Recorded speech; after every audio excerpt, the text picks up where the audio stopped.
Do you ever feel like you're living the same day? Just over and over and over again, like you're trapped in some revolving door that's sealed and filling from the bottom up with blood and bone and gristle and children's dolls, and you're going to drown. I do. A gun and truck terror attack in Nice, Paris, has left, at the time of this recording, 77 dead, 150 wounded. I'm sure that the number of dead will rise. A man or men drove down a road into a family event where people had gathered to watch the fireworks on Bastille Day, and he gunned it into the crowd, driving over children, driving over mothers, driving over families, reducing them to disassembled wetware, staining the entire road. Pursuing people who are trying to get away. Grand theft arsehole on the loose. Then, when he could drive no more, he got out of the car, got out of the truck, and began shooting at people. Exchanging gunfire with the police. Then, eventually, he was shot dead. According to some reports, there may be another person on the loose who was involved. France, of course, still under a state of emergency following last year's attacks on Paris. Almost 150 people, as you recall, then were murdered in cold blood by ISIS and Al-Qaeda operatives. France has been subjected to an Islamist attack, a terrorist attack, approximately every 2 months, making it, I guess, the honorary Israel in Europe. According to unconfirmed reports in the French media, ISIS has claimed responsibility for the attack. So people saw, and there's videos of this online. I'm not going to show you those here. You can see them if you want. Laurie, the truck was seen jumping up on the pavement and piling into anyone that the driver could see, running over those who tried to get away. On Bastille Day, a family day. Bastille Day, of course, celebrates the storming of the Bastille prison in Paris in 1789 during the French Revolution. It's the country's biggest public holiday. Witnesses said that the driver deliberately crashed this truck into a group of people, jumped down, and then, of course, opened fire with a gun and was shot down. You see the pictures of the truck is riddled with bullets. U.S. President Barack Obama has condemned the massacre, describing it as what appears to be a horrific terrorist attack. Any group named in particular? Of course not! How could there be? Can't use real words about real things. Magical thinking works every time. Ironically, relatively recently, the French president endorsed Hillary Clinton while viciously attacking Donald Trump.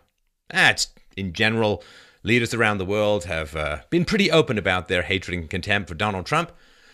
French President François Hollande made it pretty open and clear. He wrote in a column for a French newspaper, quote, "The best thing the Democrats can do is get Hillary Clinton elected." That's according to a translation by Politico. Links to all this stuff is below. Referring to Trump, he said he offers slogans that are, quote, barely different from the extreme right in Europe and in France. And electing him, quote, would complicate relations between Europe and the US. Yeah, you wouldn't want any of those complicated relations going on. It's not common for a foreign leader to be so explicit about his preferences in a US presidential election cycle, but I guess he prefers Hillary Clinton's policies to some of Trump's positions. And that's who's in charge.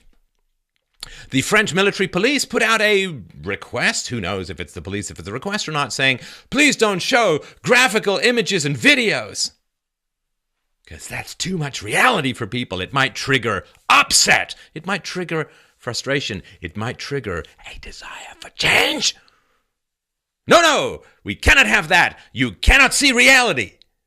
You must see the sausage paste we manufacture out of reality, the offal tube of the mainstream media feedback. People are complaining, oh, all these videos are out, it's so graphic. Yeah. They're the same people who not 24 hours ago were happy to share explicit, gruesome, and detailed police shooting videos. Oh no, but you see, this is somehow different. François Hollande, it was in the south of France at the time of this attack, but sped back to Paris to a national crisis center.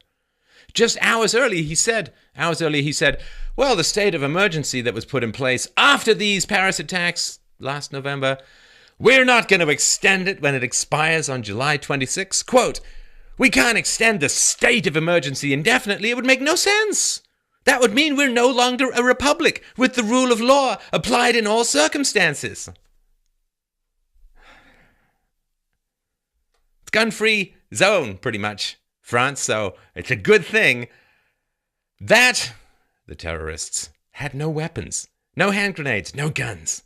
I guess they were just using chewed-up Pop-Tarts to exchange jelly with the cops.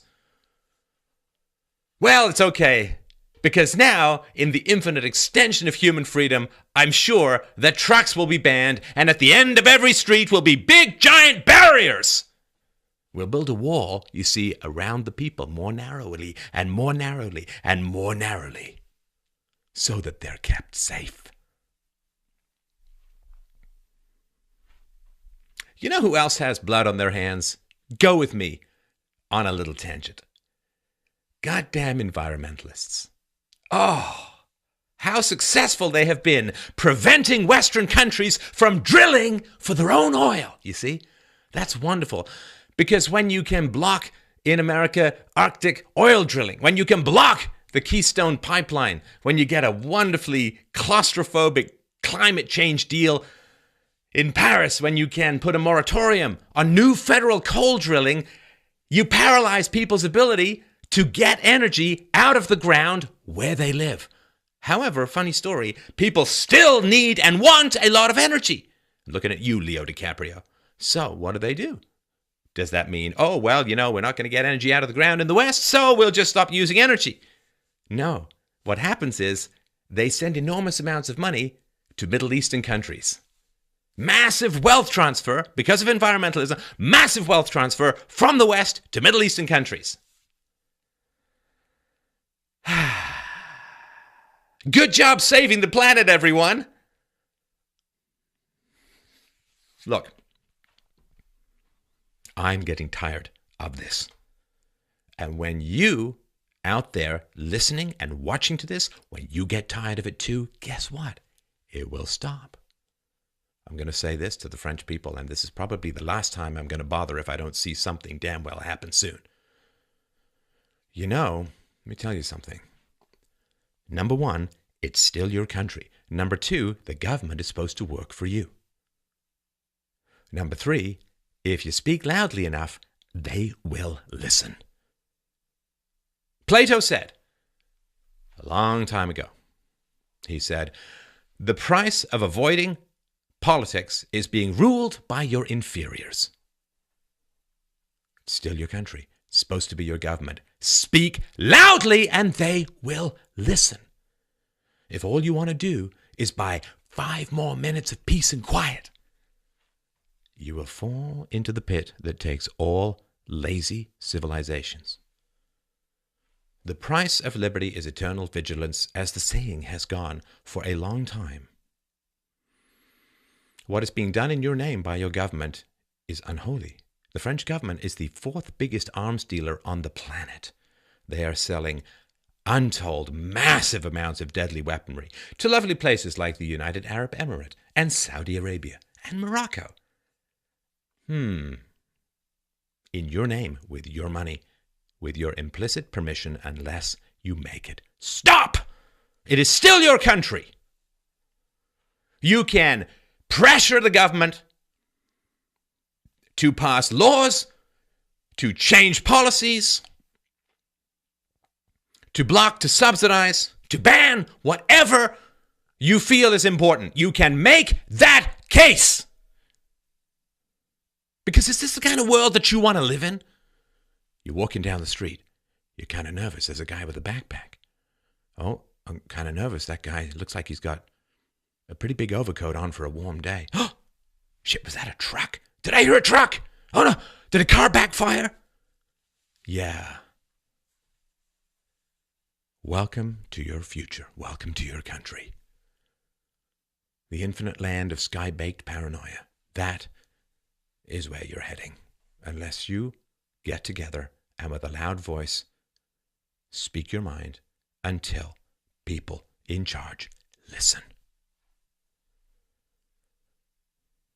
There is a picture. It's a horrifying picture. There's a little girl in a body bag with her doll by her side. Now, you remember when that boy drowned, the migrant boy drowned?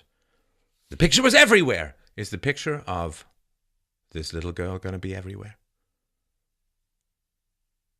Because that could be your little girl, or your little boy, or your wife, or your husband, or you next.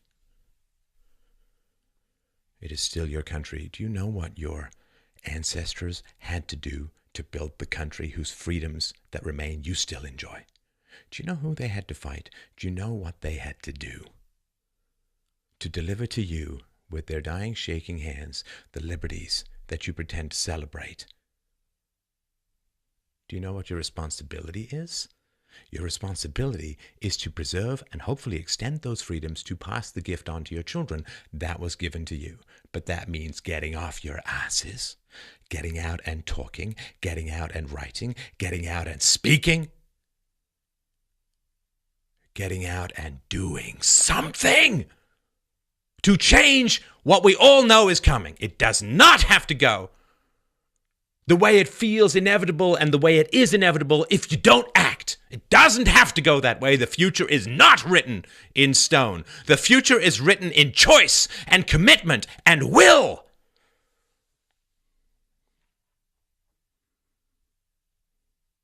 Are you going to sit and let it all fall away? Everything that was provided to you, everything your ancestors fought for. Are you going to act loudly, legally, peacefully, emphatically, honestly? Are you going to continue to believe the obfuscations and lies of the new, modern, ink-stained and blood-stained priests called the media, who will lie to you about everything and withhold the identity of everyone they can? Or are you going to speak the simple truths that set us all free? Are you going to turn the corner and begin building back the civilization that is decaying beneath your feet around you? Or are you going to end up, because you will not speak out in a country where you cannot speak out, are you going to end up with the kind of country where the living look back on the bodies in the road with the tire marks and envy them?